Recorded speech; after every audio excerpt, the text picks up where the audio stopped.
Bienvenue sur ATech. La guerre, à l'aube de 2025, n'est plus un simple choc d'acier. Elle est devenue un duel de bits, d'algorithmes et de vitesse extrême.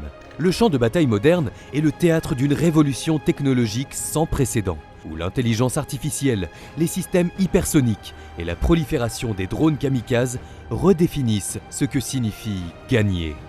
Cette transformation n'est pas seulement l'apanage des prototypes secrets. Elle est déjà en service actif, des canons français améliorés par l'IA aux missiles russes qui défient les lois de la balistique. Ce documentaire vous propose de plonger au cœur des systèmes d'armes qui dominent la défense et l'attaque en 2025. De l'artillerie de précision européenne aux boucliers laser américains pour comprendre comment la guerre de demain est déjà en cours. L'une des transformations les plus importantes de 2025 concerne l'artillerie. Loin d'être obsolète, la fonction feu et mouvement se modernise grâce à l'intégration numérique. Le canon automoteur César Mk2 français en est l'illustration parfaite. Entré en service ou en phase de livraison avancée à partir de 2024-2025, cette évolution du célèbre système César ne se contente pas d'être plus mobile. Il est plus résilient, avec une nouvelle cabine blindée améliorée et une motorisation de 460 chevaux. Mais le véritable bond technologique réside dans l'intégration d'une commande de tir assistée par intelligence artificielle pour une précision accrue. L'IA permet d'optimiser le calcul balistique, de compenser les facteurs environnementaux et d'accélérer le cycle acquérir, tirer, changer de position. La France prévoit la livraison de 32 exemplaires de cette version améliorée d'ici fin 2026. Parallèlement, les forces terrestres ne négligent pas la résilience de leur infanterie et de leur logistique. Le véhicule blindé de combat d'infanterie, VBCI modifié, également d'origine française, intègre désormais des systèmes de protection active, APS, contre les roquettes et surtout une capacité d'embarquement et de déploiement de drones FPV autonomes pour la protection rapprochée.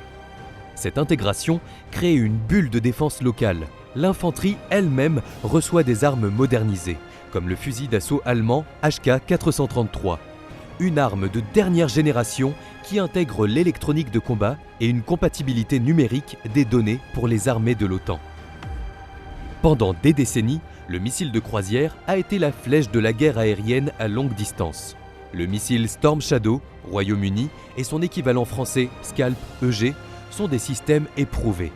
En service depuis plus d'une décennie. Tirés depuis des avions de combat, ils permettent une frappe précise à très longue distance, supérieure à 500 km, rendant l'avion porteur invisible aux défenses adverses. Mais si ces systèmes sont constamment modernisés, ils sont désormais confrontés à la nouvelle réalité, les armes hypersoniques. La Russie est l'un des pionniers dans ce domaine, avec son missile Avangard. Entré en service opérationnel il y a plusieurs années, l'Avangard est équipé d'un planeur hypersonique manœuvrant qui atteint des vitesses vertigineuses, supérieures à Mach 20. Contrairement à un missile balistique classique dont la trajectoire est prédictible, le planeur hypersonique peut manœuvrer de manière imprévisible pendant sa phase de vol plané, rendant sa neutralisation par les systèmes de défense antimissile actuels extrêmement difficile. L'usage stratégique de l'Avangard a été confirmé en 2025, soulignant une menace de premier plan. Face à la vitesse, les systèmes de défense évoluent. Le Patriot PAC-3 américain, pilier de la défense contre les missiles balistiques, a récemment incorporé des capacités anti-drones, élargissant son champ d'action au-delà de sa mission initiale. La menace la plus démocratique et la plus omniprésente sur le champ de bataille de 2025 est l'essaim de drones. Ces menaces asymétriques, rapides et peu coûteuses ont forcé le développement de réponses énergétiques dirigées. Le système laser anti-drone Thor, États-Unis, est l'une des solutions les plus concrètes à ce problème. Cette arme à énergie dirigée a été validée pour un usage tactique opérationnel dès 2024. Le Thor est spécifiquement conçu pour défendre efficacement des bases, des convois et des zones sensibles contre les essaims de drones. Il ne tire pas de projectiles, mais un faisceau d'énergie concentré qui neutralise l'électronique ou la structure des drones en quelques secondes. Le tout a un coût par tir négligeable par rapport aux munitions conventionnelles. Parallèlement, des technologies de l'ombre font leur apparition. Le canon électromagnétique, Railgun, capable de tirer des projectiles hyper rapides, sans poudre, est en phase de déploiement expérimental initial sur certains navires américains en 2025, bien que d'importantes contraintes opérationnelles, énergie, usure, limitent encore son utilisation généralisée. Le futur des systèmes de combat ne se limite pas aux armes statiques. Il passe par l'autonomie et la furtivité des plateformes. Le drone de combat Neuron est le fer de lance de l'Europe dans cette course. Ce drone furtif de combat autonome est en service expérimental avancé, représentant l'avenir de l'aviation sans pilote. Le Neuron embarque des systèmes d'intelligence artificielle de pointe pour mener des missions complexes de reconnaissance et de frappe chirurgicale, sans intervention humaine directe constante. Ce concept d'avion de combat sans pilote, UCAV, est essentiel pour les missions jugées trop dangereuses pour des pilotes humains. De même, les systèmes blindés lourds intègrent l'IA pour améliorer leur efficacité. Le char allemand Léopard 2A7, version modernisée de l'un des meilleurs chars occidentaux, bénéficie d'un blindage renforcé et utilise l'IA pour la gestion du combat.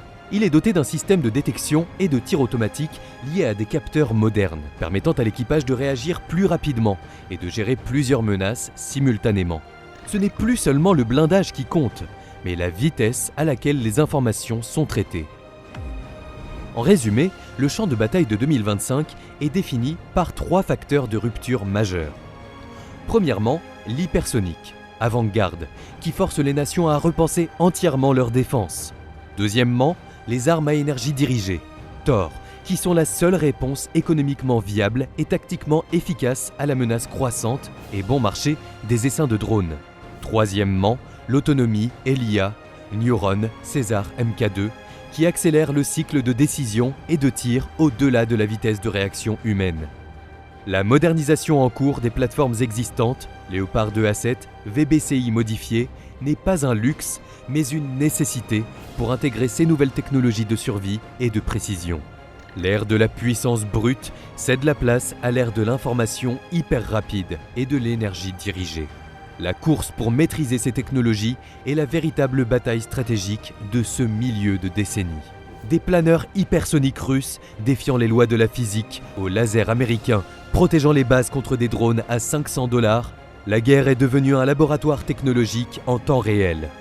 La ligne de front est désormais autant numérique que physique. Partagez votre opinion dans les commentaires ci-dessous.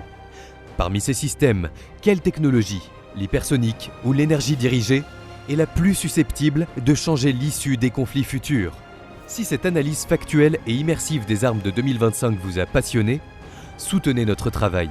Abonnez-vous à ATech et activez la cloche de notification pour ne manquer aucune de nos prochaines analyses stratégiques sur les technologies militaires qui définissent le monde. À très bientôt.